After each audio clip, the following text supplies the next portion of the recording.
C'est une nomination inédite dans le diocèse de Fréjus-Toulon qui est à la une aujourd'hui. On reviendra également sur le mercredi rouge dont on avait parlé un peu plus tôt sur Instagram, ainsi que sur la situation en Terre Sainte.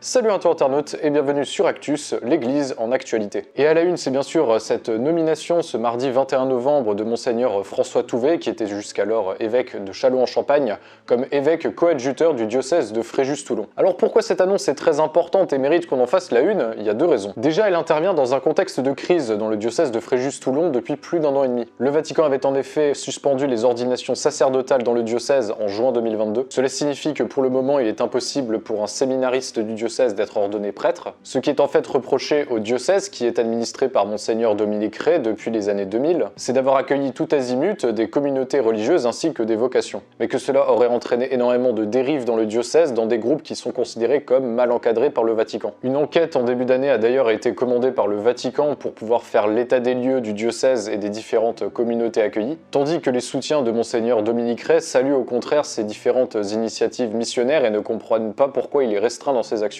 Mais surtout, situation inédite, j'ai parlé d'évêque coadjuteur, car en effet, Monseigneur Ray est toujours officiellement l'évêque de Fréjus-Toulon. C'est donc un binôme d'évêques, situation complètement inédite, qui va être à la tête du diocèse de Fréjus-Toulon à partir de maintenant. Évêque coadjuteur, cela signifie que lorsque l'évêque en place décède ou alors démissionne, ce qui sera sûrement le cas le jour des 75 ans de Monseigneur Ray d'ici 4 ans, il prendra sa place automatiquement. Une nomination, vous l'aurez compris, pour sortir de ce blocage, j'ai tenté de trouver un compromis, notamment pour permettre aux différents séminaristes de pouvoir être enfin ordonnés après un an et demi d'attente. Les deux évêques ont d'ailleurs répondu ensemble aux questions du média Famille Chrétienne, affirmant vouloir travailler ensemble pour sortir de ce blocage, tout en conservant l'élan missionnaire qui a été insufflé par Monseigneur Ray les dernières années. Dans le reste de l'actualité nationale, on parle bien sûr du Mercredi Rouge, cette initiative portée par l'AED, l'aide à l'église en détresse. Les façades de centaines d'églises et de monuments à travers le monde, dont 14 en France, ont été illuminés d'un rouge sang. Cette opération, qui remonte à 2015, a pour but de dénoncer les persécutions envers les chrétiens à travers le monde. En plus des illuminations, c'est aussi des veillées de prière qui ont eu lieu à travers le monde, notamment la basilique du Sacré-Cœur de Montmartre à Paris. Selon l'association Porte Ouverte, c'est plus de 360 millions de chrétiens qui seraient aujourd'hui persécutés en raison de leur foi dans le monde,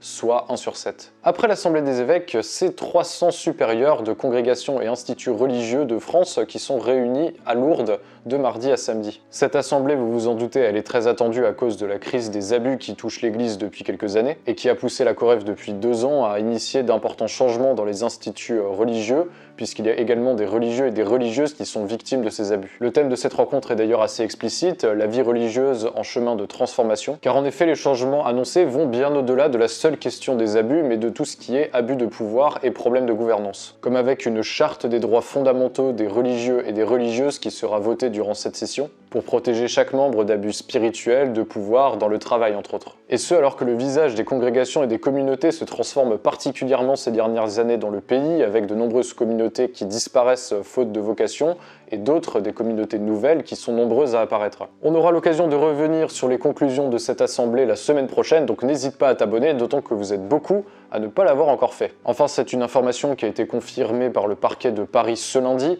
Monseigneur Georges Collomb, l'évêque de La Rochelle, a été mis en examen pour tentative de viol sur une personne majeure. Pour rappel, cette affaire, elle remonte à juin 2023, lorsque Famille Chrétienne, La Vie et La Croix ont publié une enquête commune sur l'ancien supérieur des missions étrangères de Paris. C'est un jeune homme qui logeait régulièrement aux missions étrangères de Paris en 2013 qui accuse Georges Collomb d'avoir tenté de le violer. La victime présumée se serait alors débattue et enfuie des missions étrangères. Monseigneur Collomb, lui, de son côté, nie les faits qui lui sont reprochés, mais a préféré se mettre en retrait de son diocèse. Et cette mise en examen signifie qu'il y a suffisamment d'éléments allant dans le sens de l'accusation. L'évêque de La Rochelle a depuis été placé sous contrôle judiciaire. La Conférence des évêques de France a de son côté réagi dans un communiqué en exprimant sa sollicitude pour la personne concernée, mais en rappelant la présomption d'innocence pour l'actuel évêque de La Rochelle. On passe à l'international, mais on reste en Europe avec pour commencer un rapport de l'OIDAC, l'Observatoire de l'intolérance et de la discrimination à l'égard des chrétiens. C'est plus de 750 actes antichrétiens que l'Institut a référencés entre septembre 2022 et août 2023. La France est le 3e pays touché avec 106 actes référencés. L'Allemagne est le pays le plus touché avec 230 actes référencés. 146 pour l'Italie, deuxième. Alors ces chiffres ils sont assez étranges si on les compare aux 839 actes antichrétiens référencés à la seule échelle de la France selon un rapport gouvernemental publié en 2022. Chiffres sûrement très biaisés par des définitions différentes, mais également par des criants manques de données. Le rapport pointe notamment une centaine d'incendies criminels d'églises. En tout cas, cela traduit une augmentation de 40% entre 2021 et 2022 d'actes antichrétiens à travers l'Europe. Des chiffres qui devraient plus facilement s'affiner dans les prochaines années avec les différentes études. Enfin, je voulais vous parler de la Terre Sainte et pas du conflit entre Israël et le Hamas, mais bien de la situation des différentes communautés chrétiennes à Jérusalem. Cela fait plusieurs jours que les chrétiens font des manifestations de soutien pour les Arméniens de la ville, à cause de la pression de colons juifs ultra-orthodoxes qui cherchent à s'accaparer une partie du quartier arménien de la ville. Vous le savez, la ville de Jérusalem est coupée entre différents quartiers pour les juifs, les orthodoxes, les musulmans, et un groupe de juifs ultra-orthodoxes cherche à s'accaparer les quartiers musulmans et chrétiens. Des provocations qui ne sont pas nouvelles et qui expliquent l'importante mobilisation des chrétiens de la ville. Les colons israéliens se justifient de leur côté par un accord immobilier qui a été passé il y a 2 ans avec l'église arménienne et qui concerne un quart du quartier, mais un accord qui a été remis en cause depuis par les églises arméniennes et qui parle même de la plus grande menace existentielle pour le patriarcat arménien depuis le XVIe siècle. Les nominations, on en a parlé à la une, alors c'est l'heure de passer directement aux événements et aujourd'hui je voulais vous parler des différentes retraites qui auront lieu en ligne